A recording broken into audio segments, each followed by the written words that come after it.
what you're going to do, it would be natural to think that you want the curve to go towards the tooth, but it's actually away.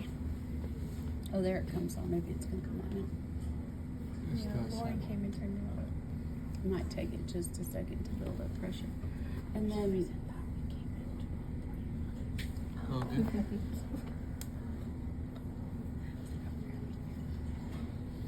No one's here. No.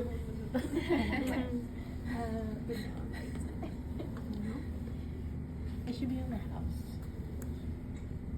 Just hit it. yeah, there we go. It's Okay. this one. All right. So watch it. Okay, are you good? We'll have it in a nearest position anyway. So,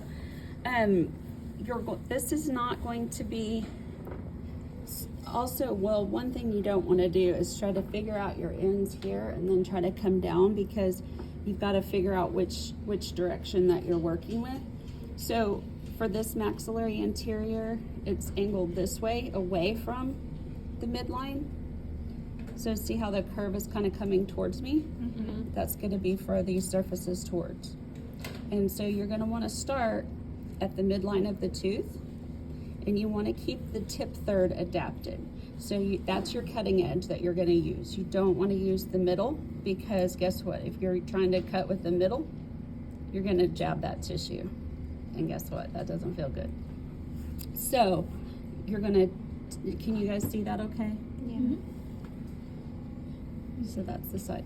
So you're going to go right to the midline of the tooth and adapt your, the cutting third of your edge there, and you're going to come down and scale. Now what we don't want is for you guys to be scaling off the tooth structure, because that will happen and your typodonts will look funny. But also because if it was a real tooth, you know, if you're scaling on the root surfaces and you're removing cementum, that's not good either. So you're going to adapt that and make sure you keep the very tip adapted to the tooth surface. That way you're able to scale that off. As you go around, and my wrist doesn't look that good, does it? I just caught myself. As you're moving around, you're constantly rolling and pivoting.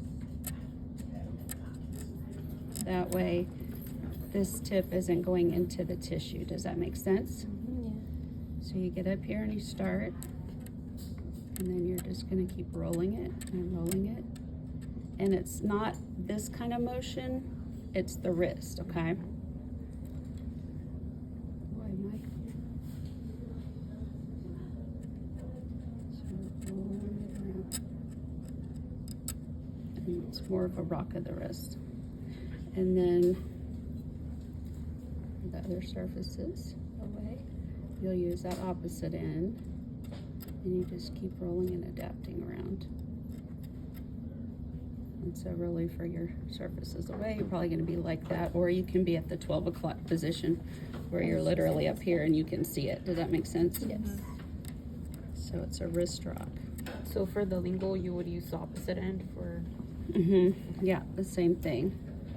See how you just get to where you know exactly, you don't even think about it. You just flip the instrument. So at some point you guys are going to be doing that. It's just going to be second nature.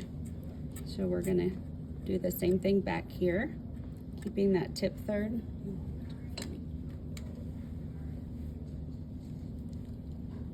Well, no.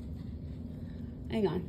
Those are hard to move. Yeah. It's with the And normally you won't do it with the scaler in your hand. These you can't. It's impossible.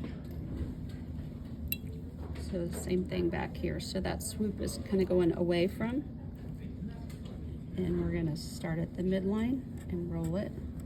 Roll it, roll it, and roll it.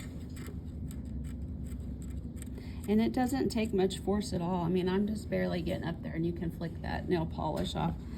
Occasionally you're going to have patients that the calculus is almost incorporated in the root surface. There you have to apply a little more lateral pressure. But for the most part, it's really just a gentle motion. So the 70 to 80 degrees tilt, would it be that way?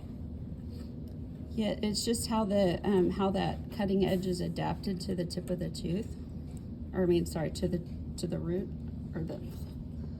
Is it one of those days again? It's just the way that